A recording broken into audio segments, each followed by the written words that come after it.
Amen. May buntag sa tanan kanang malipayon yun ang Kristohanon. Amen? Amen. Ping, ingon, kita mo ni Ping. Sa una, napa na siya, tindog ragod, Ping. Sa una, napa na siya, buhok ba? Pero ingon pa si Mami, naging na nawala namang buhok ni Oping. Pero kabalo mo, maski nag-reunion me last time sa mga old batch sa asa, pero maski nawala ng buhok ni Oping, pero wala gid nawala yung gugma sa Ginoo.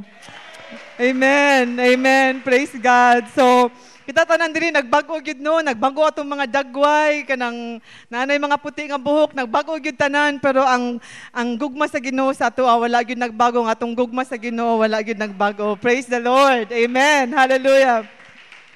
I thank you, Pastor Sam, for the privilege you have given me to deliver God's word in this pulpit. Kanang glory to God. You know, the greatest and the most important decision that I have ever made in my life is to open my heart and accept the Lord Jesus Christ as my Savior and as my Lord. My mom was instrumental to my salvation. Kanang she had faithfully brought us to church since we were little. And at the age of 14, I realized that knowledge about Jesus is not enough. Dili lang ay dapat nga si Jesus na alang diri sa atong ulo. I realized na it's important to open my heart and to receive Jesus as my Savior and as my Lord. And because of that, ko nga Lord, kanang bitaw no, since I was little, nakadungog na ko kay Jesus Christ, moampo before matulog, moampo before mukaon, pero maski kanang inyana, empty lang man gihapon. And so it was when I brought myself to the altar and opened my heart to Jesus, nga Lord, I open my heart to you, Lord. Dili ta ka papuyon sa akong hunahuna lang, papuyon ta ka sa akong kasing-kasing as my Savior and as my Lord. And from that on, kanang nagkaroon kog living relationship dira sa Ginoo. So when I got saved, there were two verses na learn jud nako nga patong bago pa ko na save. I was saved when I was 14 years old in this church, and there were two verses that God gave me. The first verse na gihatag sa ko as a Ginoo is number 1, to fix my eyes on Jesus. To fix my eyes on Jesus. Nga giinan ko sa Ginoo ba nga dili maglantaw og tao.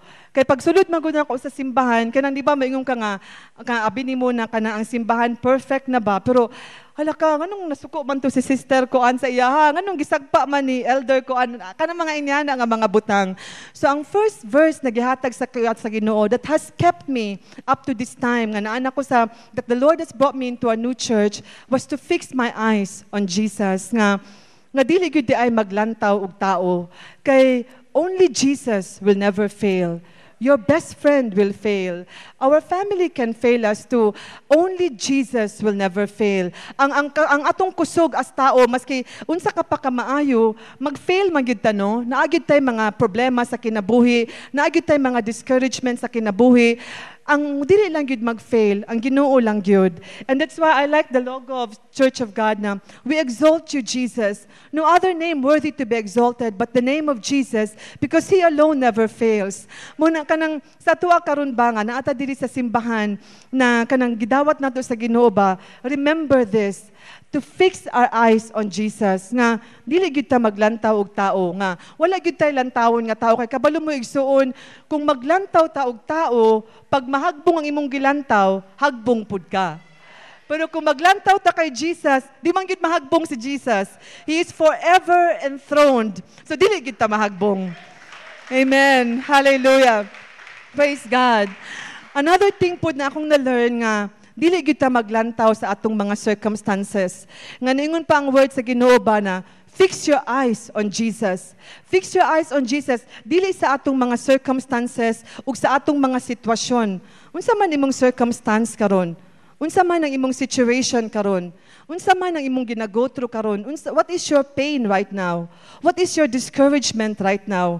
Unsa man imong gibati karong mga taknaa nga niani ka diri sa simbahan? Kabalo ko nga nanganay ta diri nga, Lord, wa gid ko kasabot sa akong gibati karon, Lord. I'm so discouraged right now. I'm gonna pay the bill tomorrow. Lord, unsa ang imong situation karon? God is speaking to you right now. Fix your eyes on Jesus. If you are sick, don't fix your eyes on your sickness, but fix your eyes as to who is Jesus to you. I am sick, then who is Jesus? Jesus is my healer. Kanang I have no money. Who is Jesus? Jesus is my provider. Nothing is impossible with Him.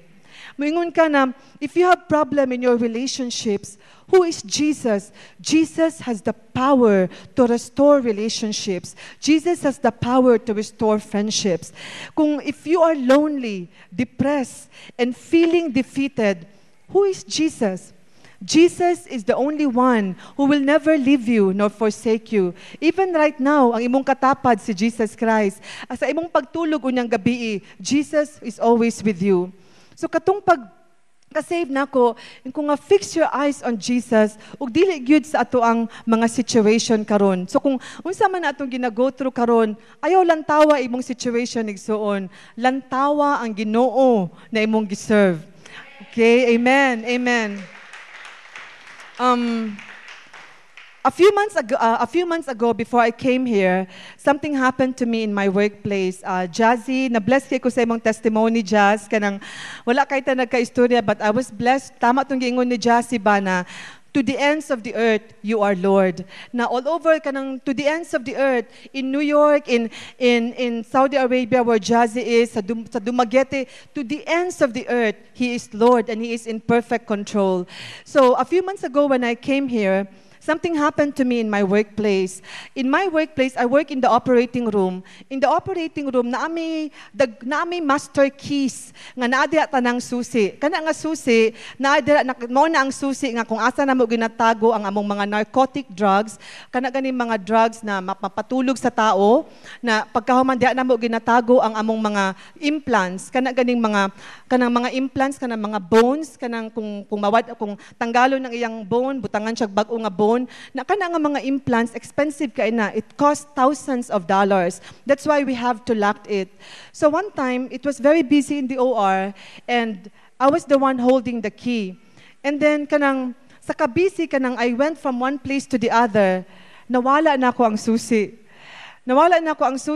Tungod sa kabisi, wala kabalo among charge nurse kung kinsay naggunit sa susi. So the easy way for me is to deny it. Pero ako, kabalo ko nga ako'y naggunit sa susi. Ko nga, Lord, the easy way for me, Lord, is to tell na, I don't know, you know? Pero ano pa ko ba, nag-process ko ba nga, Lord, kung mamakak ko ani Lord, ningon na ba ka sa Bible na, the truth will set you free? Ana ba na, kung Lord, kung mamakak ko ani Lord, nalibre man ko sa akong charge nurse, pero wala ko nalibre sa imuha. Sa matag adlaw, Lord, I will be bound, katungod kay namakak ko. Muna, ang kanang pagbakak ba, di gud na maayo igsuon. The truth will set you free. May pag magsulti na lang yung tag-tinuod, kay malibre gyud ta for the rest of our lives. So, I made a choice to tell the truth. Ingon ko sa akong charge nurse nga, kabalo ka kanang nawala na ko ang susi ba, I cannot find it. Una na to, alas 8 sa gabi, mahuman akong shift. Na mo to nangita ko sa akong susi and everywhere. Una pagkahuman, di gyud na ako makitaan. Na-drain na kay ko alas 9 na sa gabi, ko nga muli na lang ko. Na pagkahuman, kung whatever happens tomorrow, kanang I'll take it. It's a very serious consequence to lose the master key. I can possibly lose my job. And that's what my mother said. They are downsizing hospitals there. If you lose your job, you may not be able to find another job. There are a lot of nurses there na wala lang gihapoy mga trabaho hantud karon kay inyana ka grabe po ng economy sa Amerika, grabe ang paglisod. So niuli ko alas 9, ko nga Lord, I can lose my job because of this. So niuli ko, nihawa ko sa akong hospital, and the word that God gave me is, all things work together for good to those who love the Lord. Na wala man ningon ng Bible na few things work together for good or 10 things work together for good. Ang giingon sa Ginoo, all things work together for good. And kung nga, Lord, wag ko kasabot, Lord, ganun gipawala ni muning susia. Pero I'm gonna stand in your word that all things work together for good to those who love you. Na pag-uli na ko sa balay, luya gid kay ko ba nga kanang pasagid na akong luyahan na pagkahuman sa akong kaluya na kanang nag-decide ko ba nga na discourage kay ko, wala ko nag-abrig pulong. Pagtulog nako, paghigda nako sa akong ulo, ningon ng Ginoo na bangon dira, I have a word for you. Na pagkamans mo to ni bangon ko, and the Lord led me to Psalm 121 verse 1 and 2. I lift up my eyes to the hills. Where does my help come from? My help comes from the Lord, the maker of heaven and earth. And the Lord reminded me of my early verse, fix your eyes on Jesus. Nganong lift up your eyes on the Lord. Nganong nagduko-duko naman ka dira. Nganong why are you ready to be defeated? Nganong nagduko-duko naman ka. Nganong andam naman ka nga i-fire ugma. Nganong andam naman ka nga ilagput ugma sa imong trabaho. Nganong nagduko-duko man ka. And the Lord told me, lift up your eyes on the Lord. Na verse 2 said, my help comes from the Lord, the maker of heaven and earth. The maker of heaven and earth.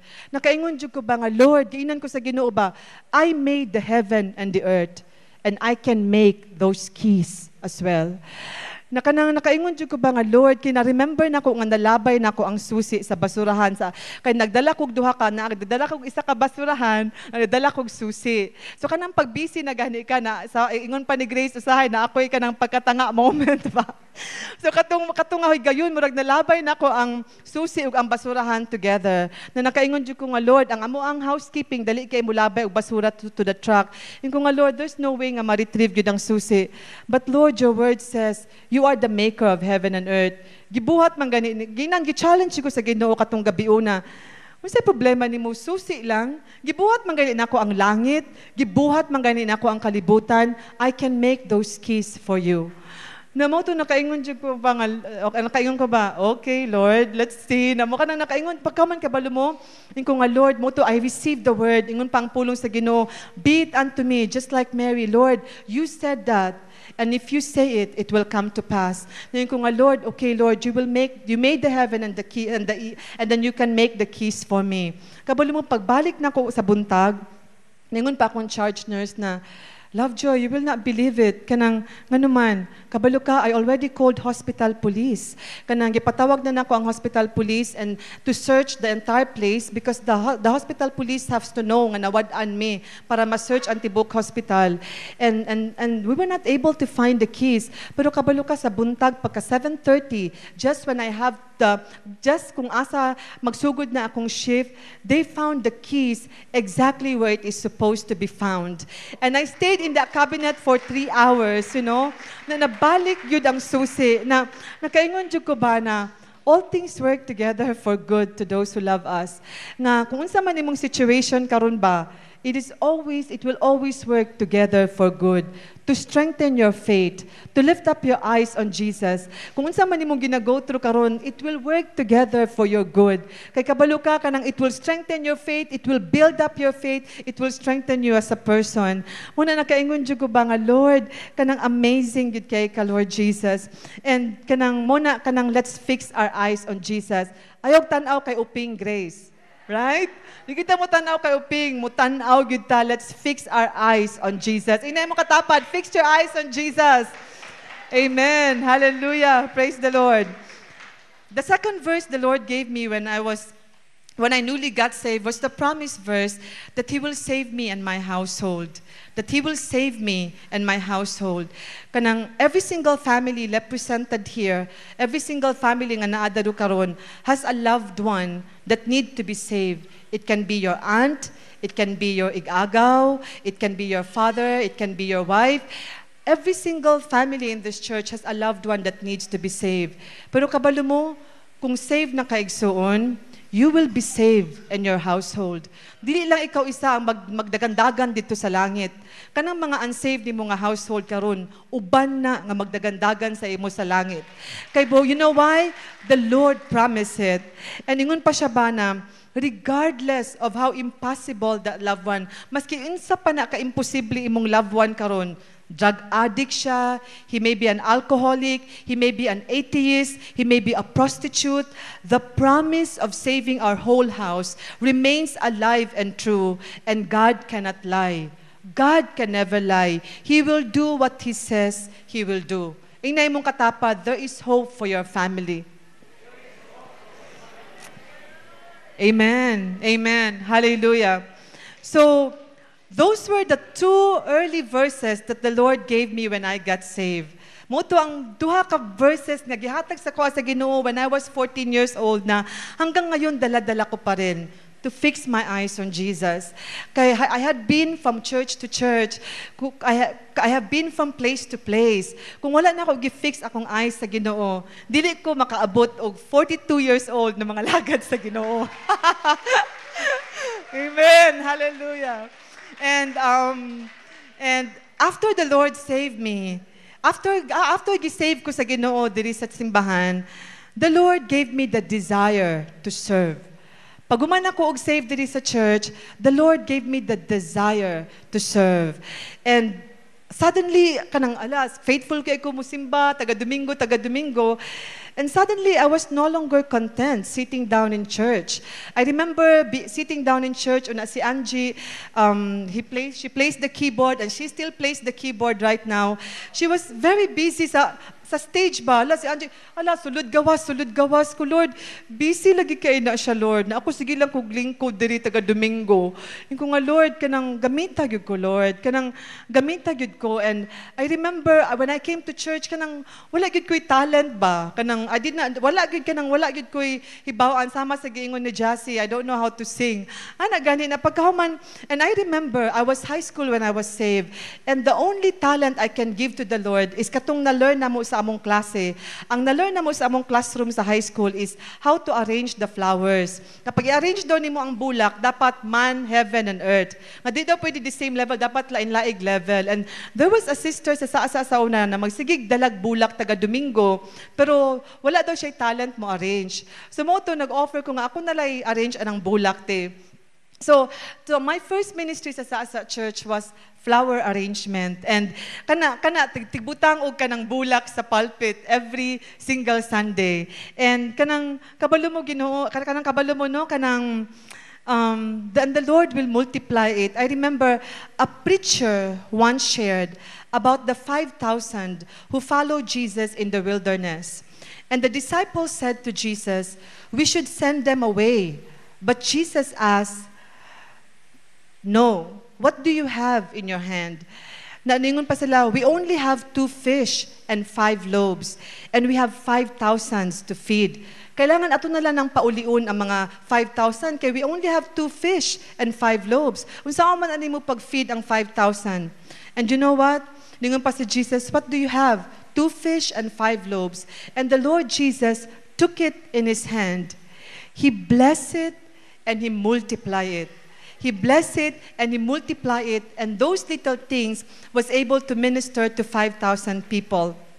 Right now, we are also in the wilderness, and there are 5,000 people who are spiritually hungry. And God is speaking to you, what do you have right now? What do you have right now? What do you have right now? Lord, di ko kabalo mo kanta, but I know you have something. And God is speaking to you, what do you have right now? Na-bless ko, nakita ko kay Lloyd kaganinang buntag o kang Kuya Bonnie. Di man sila kabalo mo kanta dire. Siguro yabag kay si Kuya Bonnie mo kanta.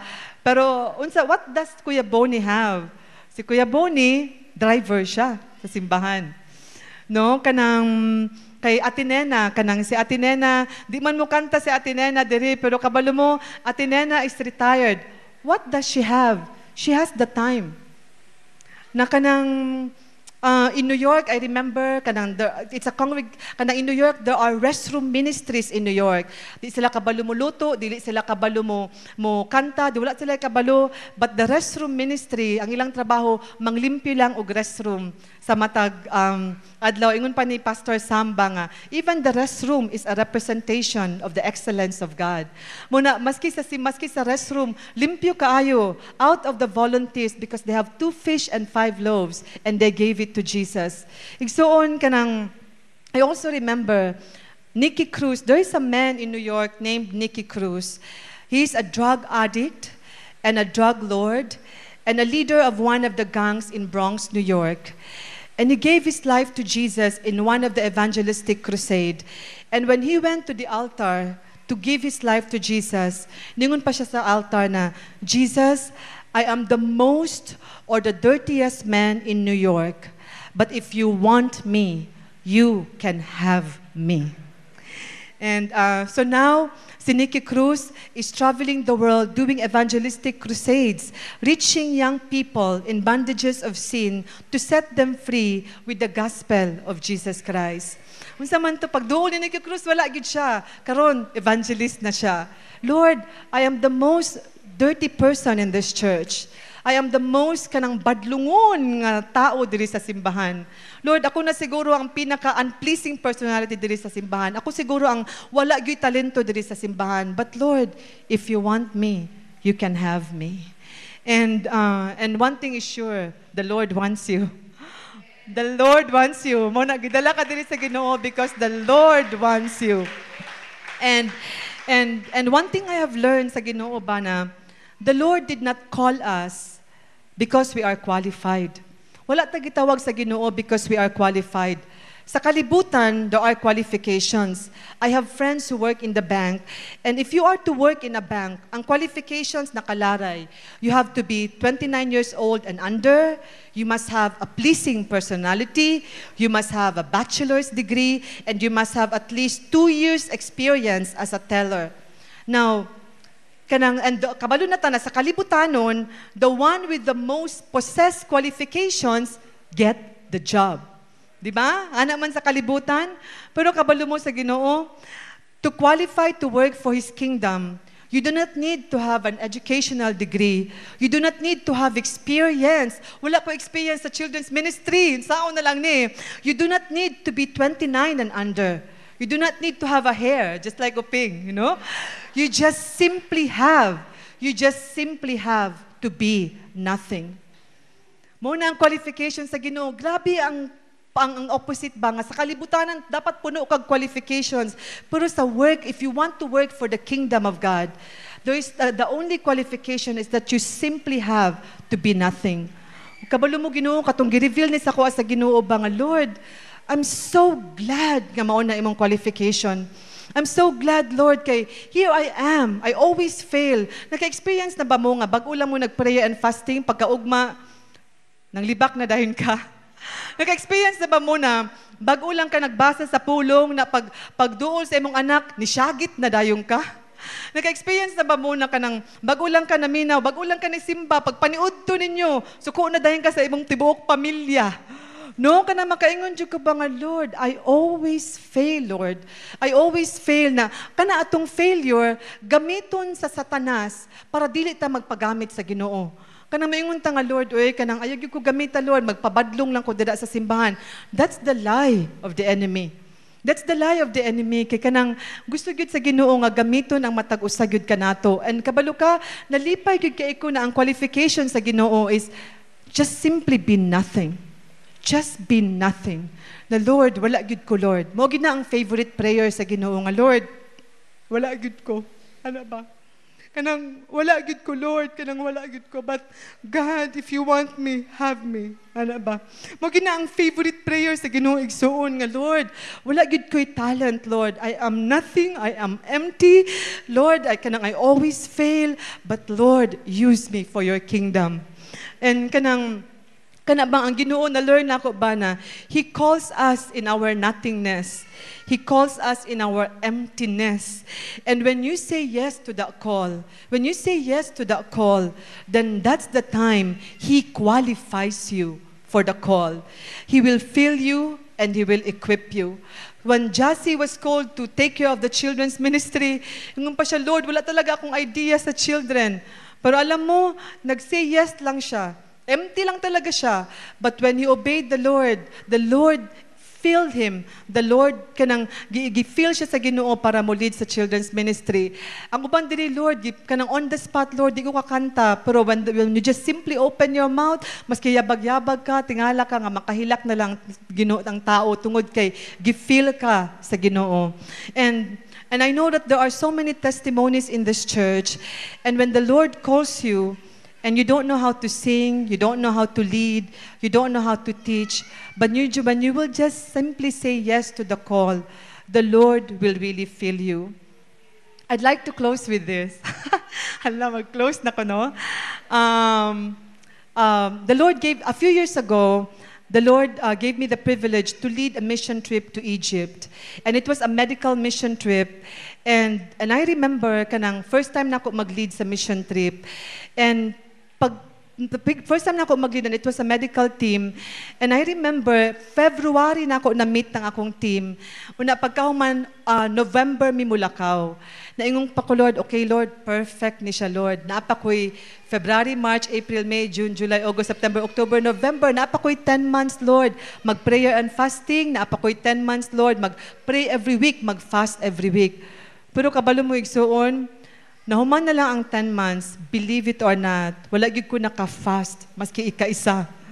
Una, wala po ko naka-pray og maayo. I said, I will pray 1 hour a day, consistent jud na. Wala gyud na ako na nabuhat. And kanabang, and you know, so pagkatong Mulakaw na mi, 2 days before na lang, I was so spiritually dry gyud and spiritually bankrupt. Nga naingon ko nag-ingon ko ba nga tawagan na lang nako ang missions department sa among church. Nainon na lang na dili man pud ingon nga, di man pwede nga maingon ko kay pastor kanang i-cancel na lang nako akong pagka-leader kay spiritually dry ko. Di man ka makaingon kay pastor ana, di ba? So ang ginan, I said a bold prayer sa Ginoo ba nga Lord Lord, pwede ba nga hatagan na lang ko nimo kanang car accident? Kanang ayaw lang pug ko balii. Kanang just enough lang Lord na mag-end up ko sa emergency room. Na pag-abot na ko sa emergency room, tawagan ako among pastor. Na inon ako pastor na ako diri sa emergency room ba. So ako na makak, di ba? Na Lord, na ako diri sa emergency room pastor, nabanggaan kog sakyanan, ana ba? So kana valid kay na nga excuse, ana ba? Kabalo ba mo igsuon nga the night before mo larga mi, patabok ko sa balay sa akong uncle. Na ay paspas kay nga sakyanan nga ni agi sa among kalsada. Nga kanang dili man gyud ko taas og ilong igsuon, pero kanang ni ano gyud ba ang sakyanan, ang skin sa sakyanan niigo gyud sa skin sa ako ang ilong. Na nakaingon jud ko nga nakasiga gyud akong mata ba na paglampas sa sakyanan, nitanaw gyud ko sa sakyanan and the Holy Spirit whispered to me ba nga, I just want you to know that it is still my will for you to go. Ana ba? And kanang nakabalo mo igsuon kanang I flew to Egypt in my emptiness na kanang because kabalo mo nganong gitanggal sa Ginoo ang akong pag-ampo because I had trusted in my own strength. Na kanang nagtrust na ko sa akong strength ba na anointed to kay kusog mong kumuampo. Anointed to kay kusog mong kumbasag word. Anointed to kay kanang grabe kay kumuampo 24 hours a day. Kana gitanggal gyud na sa Ginoo sa ko nga dili ko moadto didto. Dili ko moadto sa mission field na magsalig sa akong own strength. The Lord put me at the end of myself, wherein I have absolutely nothing. And wherein and in desperation, I have to cry to the Lord, nga Lord, kung dili ko nimo punon diring dapita, wala gyud mahitabo ani nga mission trip. And kabalo mo igsuon, and you know how God is, it was in my emptiness gyud na gipuno ko sa Ginoo, and we were able to do the trip for 10 days nga kanang victorious gyud. Only because kanang tungod gyud sa Ginoo. So kanila akong i-share sa inyo ba nga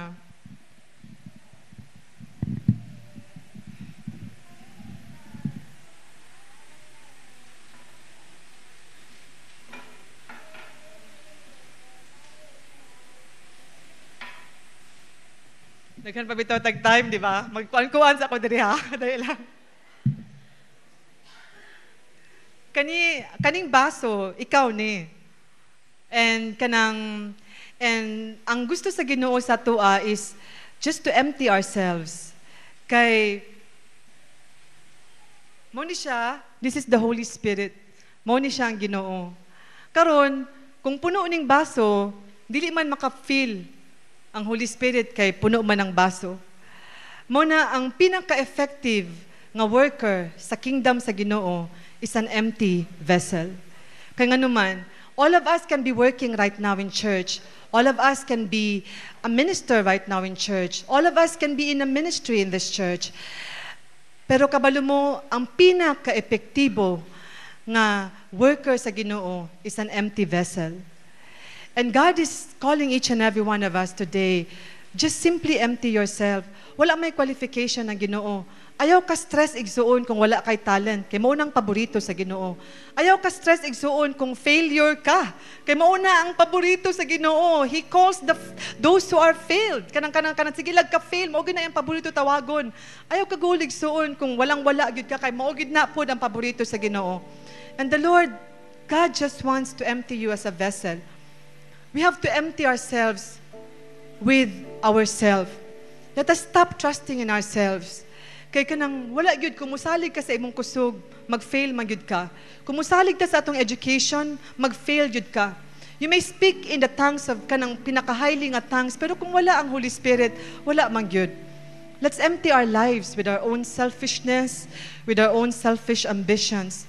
Let's empty our lives with bitterness. Bitterness. Let's empty our lives with bitterness. Kay kung adunay bitterness, dili man gyud maka-feel ang Holy Spirit kay magbabag man ang bitterness. Let's empty our lives with unforgiveness. Kung naka pa mga igsuon nga wala pa nimo gipasaylo, now is the time to forgive.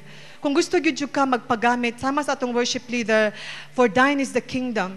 Ug mao gyud na nganong na born man ta karon, because we only want one thing in our lives. For thine is the kingdom. Nga dili kingdom sa tao ang mag-rule diri sa earth, but the kingdom of God. In your family, God wants the kingdom of God to rule in your family. God wants the kingdom of God to rule in your house. God wants the kingdom of God to rule in your workplace. But it begins with a call. We have to empty ourselves. Empty ourselves. Let's empty ourselves of kanang self-centeredness. Ako lang yun eh. Ako. Let's empty ourselves with pride. Pride. Nga kanang pride jud, mo gid nang allergic jud ang Ginoo ng pride igsuon. I have experienced my own, akon mismo naka-experience ko maging proud, and kung proud jud ka, grabe gud kay mo tumba ang Ginoo sa atoa. Let's empty ourselves with pride. Let it be na for everything that you have accomplished in the ministry, be quick to bring back the glory to God. That there is none of yourself. For everything that you have accomplished in your life, sa imuhang workplace, for every promotion, for every breakthrough, for every victory, let us be quick to give God the glory. That it's not about you. That it's not about you. It's never about your name. There's no other name but the name of Jesus. Let us be quick to be humble. Let's empty ourselves with pride. No? And let us empty ourselves with unbelief. No? With unbelief. You know, we serve a living and a mighty God. Kung puno kay tag-unbelief, walay maitabo sa toa. The Bible is so filled with the promises of God. The Bible says that He will never leave you nor forsake you. Believe that. The Bible says that He has a plan for you to prosper you. Believe that. The Bible says that there is hope for your family. Believe that, igsoon. The Bible says that He will provide for all your needs. Believe that. Let us empty ourselves with unbelief. Ug kabalo mo igsuon, it is only in our emptiness. You know, it is only in our emptiness that the Holy Spirit can fill us. That the Holy Spirit can fill us. Tanawa ang Holy Spirit, overflowing kayo, di ba? Kung wala na gani imuha, kung wala na gani imong sarili, kung wala na ang pride, kung wala na gani ang tanan, pagkalami ay igsuon. Lami kaayo nga, ang imong lami kaayo nga pag mag-minister ka sa imong pamilya, mag-minister ka sa imong kauban sa trabaho, mag-minister ka sa atong mga kaigsuonan diri sa kwako, kung wala na gyud kay wala na self, wala na pride, wala na self-righteousness, only the Holy Spirit, kani nga tao nga imong giministeryuhan, kung bubuan nimo, unsa may madawat? Holy Spirit lang pod. It's a pure work of the Holy Spirit. Dali kay siya maluwas igsuon, dali kay siya ma-convict. Pero kung imagine imong kaugalingon puno sa pride, puno sa self, puno sa unforgiveness, puno sa unbelief, puno sa bitterness, puno sa self-centeredness, puno gani kay igsuon, tanawa ang portion sa Holy Spirit. 50% lang igsuon. 25% lang mga igsuon. 20%, 10%, 30% lang. Nagyapon ng Holy Spirit. Pero kabalo mo igsoon, I don't want to settle for less. We are living in the last days. Our family is dying. The world is dying. Our neighbors are dying. And this is not the time, and this is not the season in our lives, and this is not the hour in history. Hapit na mobalik ang Ginoo, na puno lang gihapon ka ita sa ato ang sarili, ug sa ato ang pride, ug sa atong self-centeredness. Kay kabalo mo igsuon, kung inyan ita, kung 20% lang, pag minister nimo sa imong igsuon, unsa man, pati ang imong igsuon nagi-ministeryohan, kung ba kay pride, naapoy pride. Kaya kung unsa daw ang disipulo, kung unsa daw ang disciple, mao man pud daw ang disipulo. So gilaliman ka, what an accountability. Na kung nagadala ka og tao na puno kay ka sa ato ang pride and sarili, mao pud imong ihatag sa imong igsuon. And God is calling each and every one of us today. I just have one qualification to work for my kingdom. I just need an empty vessel. I just need an empty vessel where I can work, where I can flow, where I can be all. Kana lang good empty vessel. And I have learned na ang pinaka-epektibo gyud nga servant gyud sa Ginoo kanang empty vessel lang gyud kay wala naman ka nagsalig sa imong kaugalingon, nagsalig naman gyud ka sa Holy Spirit, di ba? And right now, I want each and every one of us, this is the word for the Lord, kanang this is the word of God, and I want us to close our eyes. And let us allow the Holy Spirit to search us right now. Nga Lord, I want to be an empty vessel, Lord. Dili ko gusto, Lord, na mobalik ko sa balay namo nga dili ko puno sa imuha. Nga Lord, I want to be an empty vessel. Dili ko gusto, Lord, na mobalik ko sa akong trabaho, Lord, nga kanang naalang gihapoy ka na dili ko kanang totally filled dira sa imuha. Lord, search me, Lord. Search me, oh God. Kanang just search me, Lord. Kanang search me.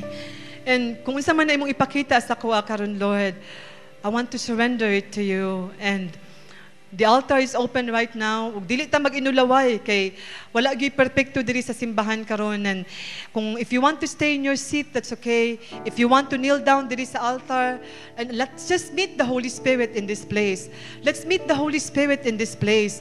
Nga mao lang gyud atong kailangan. The Lord save us for us to serve others. And the qualification to serve is to be filled, to be an empty vessel. And let's sing the song, I Surrender All.